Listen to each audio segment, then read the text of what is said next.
Alright, so here's kind of an overview of what we're doing. These straw bales right here. I'm going to do okra and green beans. It seemed like we did pretty good with those. And of course the asparagus bed. You notice it's all slab sides from cedar. And of course we have manure pile that we pulled out of the bedding area. And see, all these straw bales cost me nothing.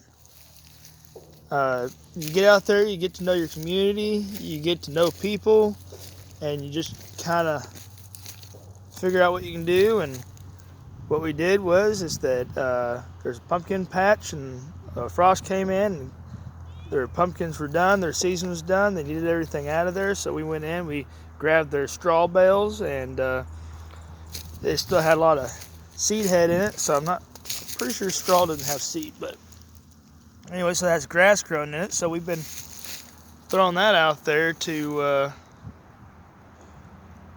cover up our rocks.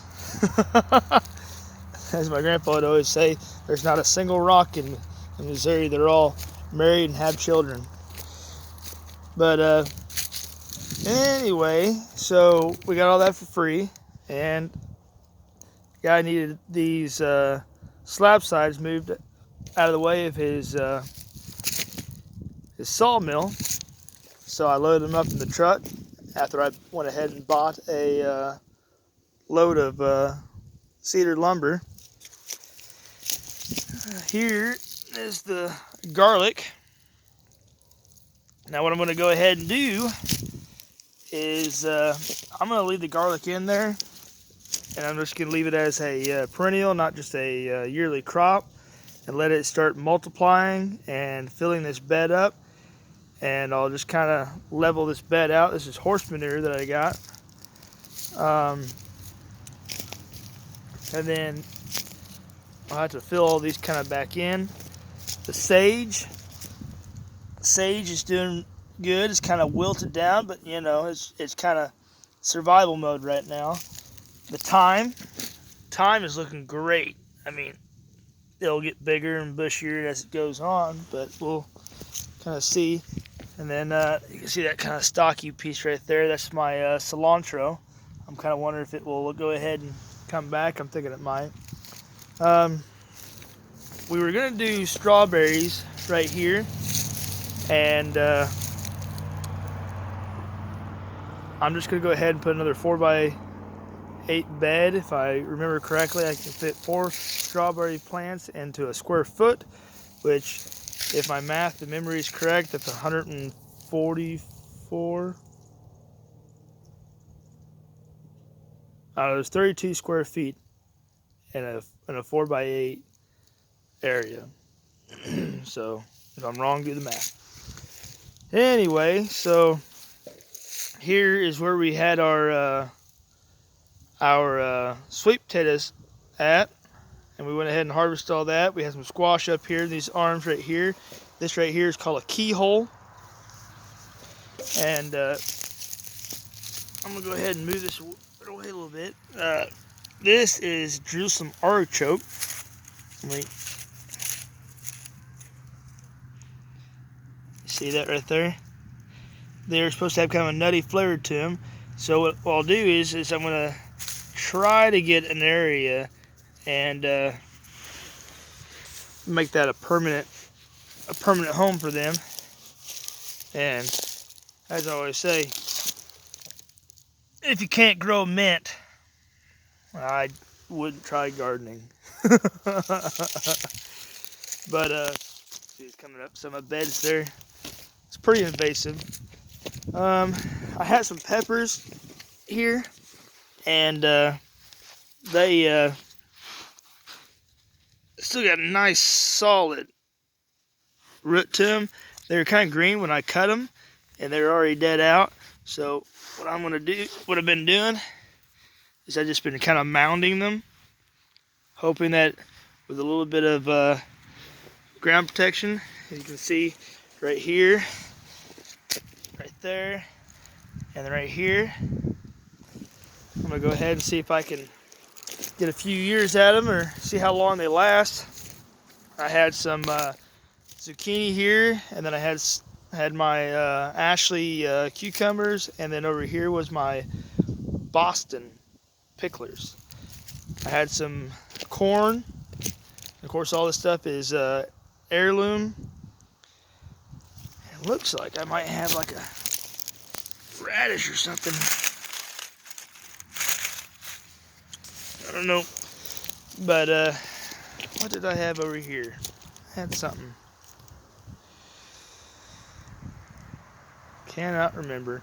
Anyway,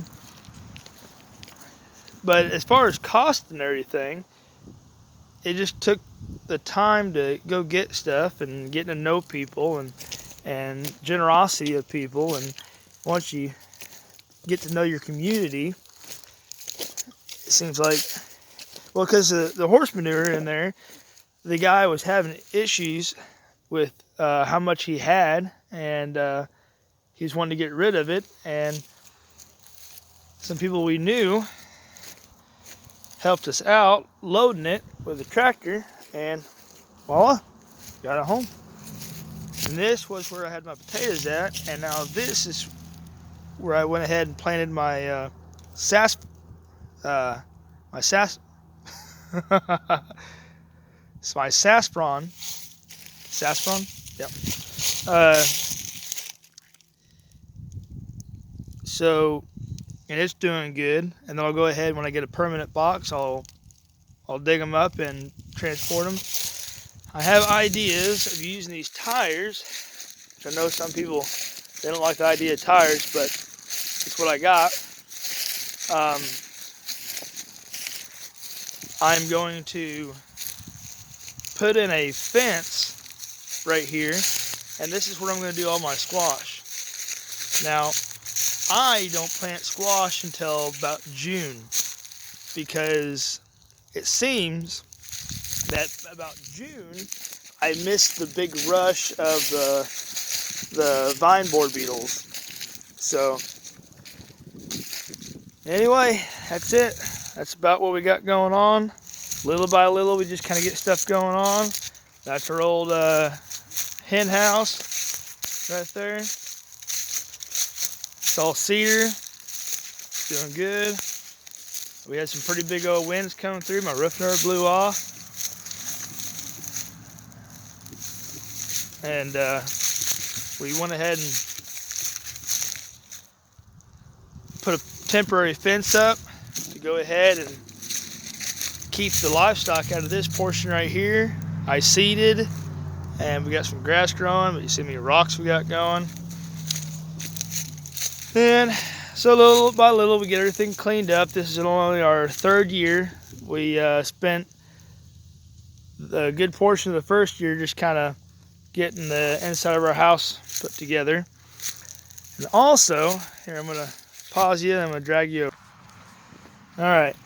So sometimes, you know, you may not have the finances, but you had the time. And so what we did, we went out and we got cedar from the land here, and we put poles, and then we went out. I think we had some 2x4s. I think we had to buy some 2x4s. We also had to buy the 2x6s for the top side there. But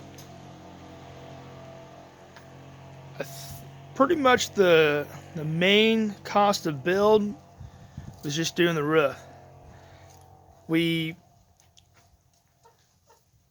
got the tin from family that was just kind of laying around, and one was they were trying to clean up an estate, and we went in there and helped clean stuff up. That's my little box I made for chicks. That's pretty much it. If you just, there's chickens. There's Jess working. See how excited she is. I'm tired. She worked half a day, and now she's home working on that. But we're going to have some new birds come in here another week or so. So everybody tune in for that. Keep up to date with us. We're going to pull those piece of plywood out of the way. That was just kind of a throw together deal for our goats and sheep. And now they've done fertilized all this. I'm going to plant some grass seed in here that's going to be grassy. But sometimes if you don't have the finances, you just need to look for opportunities to either get materials for free that people are kind of throwing away, or just maybe somebody has a bunch of timber they want out of the way, and all you have to do is go in there and work your tail off and obtain it.